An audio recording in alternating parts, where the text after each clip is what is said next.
La République des Kalambos, c'est le nom du pays fictif choisi par les étudiants de l'Université catholique de Bukavu, UCB, à travers la faculté des droits pour parler de la nécessité d'instaurer un tribunal pénal international pour juger les crimes graves commis dans ces pays. En effet, il s'agit d'un procès fictif organisé dans la grande salle du collège Al-Fadjiri de Bukavu et qui vise à soutenir les voix qui demandent que les recommandations du rapport mapping de l'ONU sur les crimes commis en RDC soient mises en œuvre.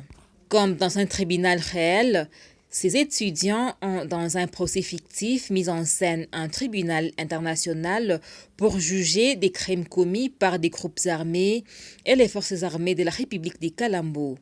Des crimes contenus dans les rapports Compendium Law et fait mapping.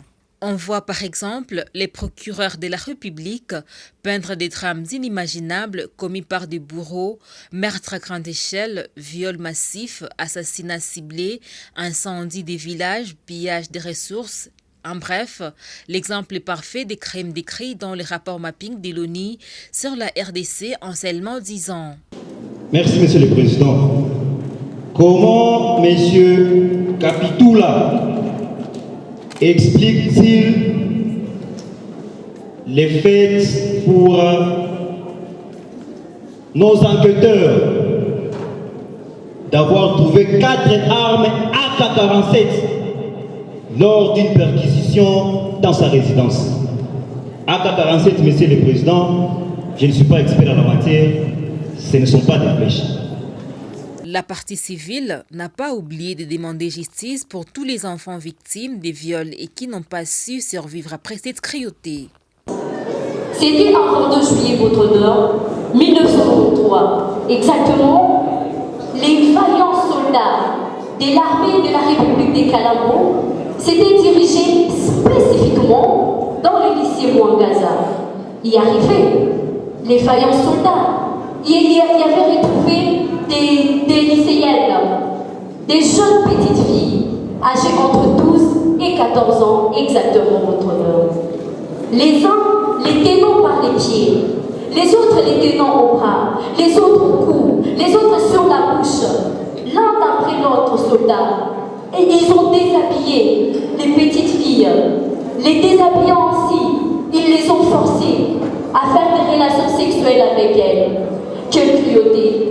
J'en ai les larmes aux yeux, votre honneur. Imaginons ces petites filles, innocentes, inconscientes. Je ne peux que pleurer, votre honneur. Les vaillants soldats ne s'étaient pas arrêtés. Déjà, lorsqu'ils avaient maîtrisé ces petites filles, 7 d'entre ces petites filles, voulant crier, ne fût-ce que le mot au secours, n'ayant pas moyen de crier, fut qu'elles étaient bandées, essayant, pleurant, d'écrier.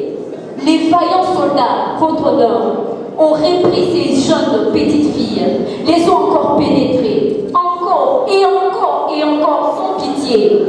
Petites filles qu'ils étaient, 12 à 14 ans, mineurs qu'ils étaient. Les pénétrant ainsi, les petites pauvres filles n'ont pas résisté et elles ont succombé, votre honneur. Paix à leurs âmes. Le réquisitoire est sévère pour le ministère public qui demande que non seulement les bourreaux soient condamnés à plusieurs années de servitude pénale principale, mais également au paiement d'amende pour réparation en faveur de toutes les victimes. La partie défenderesse a à son tour et comme trop souvent balayé d'un revers de la main toutes les accusations. Au sein de ces mouvements, il a nié qu'il était le 22 juillet sur le lieu. Et le communiqué officiel le montre. À travers cette action dans le tribunal fictif, ces jeunes étudiants disent interpeller l'opinion tant nationale qu'internationale sur la création d'un tribunal international pour juger les crimes répertoriés dans les rapports mapping publiés par les Nations Unies depuis 2010. Ces étudiants croient à la création d'un tribunal réel pour que les auteurs de ces crimes odieux commis en RDC puissent être punis. Pour ces jeunes, la justice n'est pas une utopie. Nous aimerions, à travers cette activité, rappeler au monde que l'accès à la justice n'est pas une utopie. Au moment où tout le monde pense que la justice congolaise est à genoux, nous voulons rappeler aux gens que la justice congolaise est plus forte que jamais Et les victimes consignées dans le rapport mapping accéderont à cette justice-là. Quand, nous ne savons pas. Mais comment? C'est à travers les petites actions, les petites contributions, les petites pierres que nous allons tous poser pour créer un édifice solide. Le participant à ces procès fictifs pense que cela est un bel exemple que devrait suivre l'État congolais et que toute la population devrait désormais s'approprier cette lutte. J'ai été surpris, je dirais. Sincèrement, j'ai été surpris par la démarche de ces jeunes qui ont pris l'histoire de leur pays à bras le corps et ont voulu donner une certaine physionomie du tribunal, de ce qui ressemblerait au tribunal pénal international pour le Congo.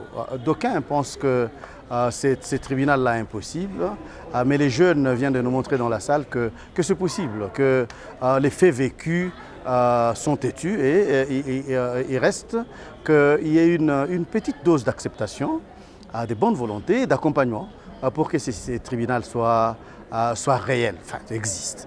L'humoriste Joyeux Binkabodjo pense que ces jeunes peuvent révolutionner tout un pays à travers ces tribunaux fictifs organisés d'une manière culturelle. J'en parlais déjà avec le docteur Mukwege il y a pas longtemps, qui disait lui-même que c'était une belle façon pour les jeunes. Ça dénotait d'une certaine appropriation.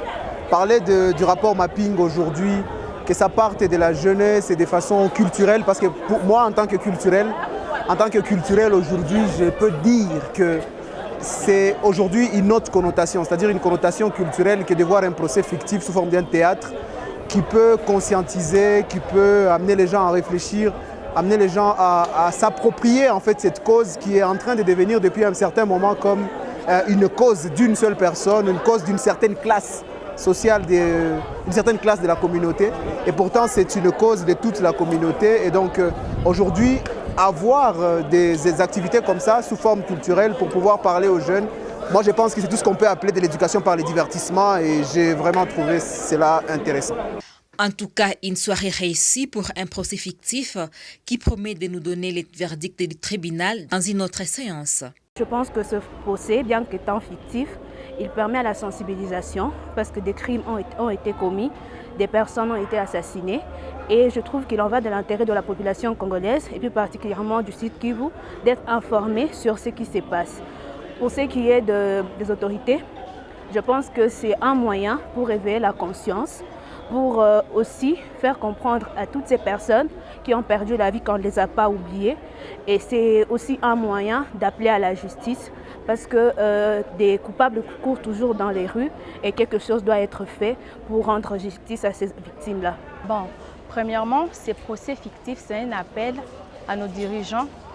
Les étudiants voudraient rappeler nos dirigeants sur le crime commis en RDC parce que nos dirigeants semblent oublier qu'il y a des crimes qui ont été commis ici en RDC et qui doivent être jugés pour qu'on puisse remettre les victimes dans leurs droits et condamner les responsables.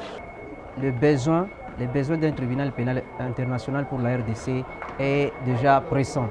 Donc c'est possible aujourd'hui de songer à une création d'un tribunal pénal international pour juger tous ces crimes-là qui ont été commis dans les années 1993 et 2003.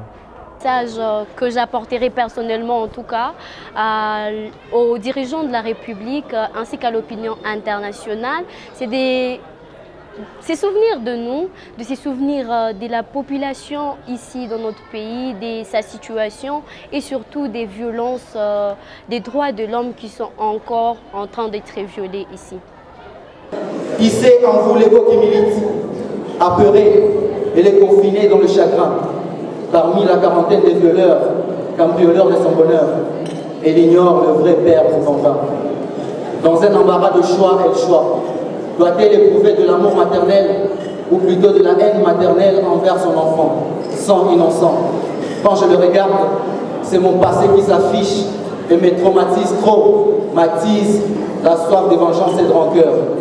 Déclaration de son cœur. Calamité, cas illimité d'obstacles, difficulté en avalanche. Nourrir son enfant du pain, oui, du pain sur la planche.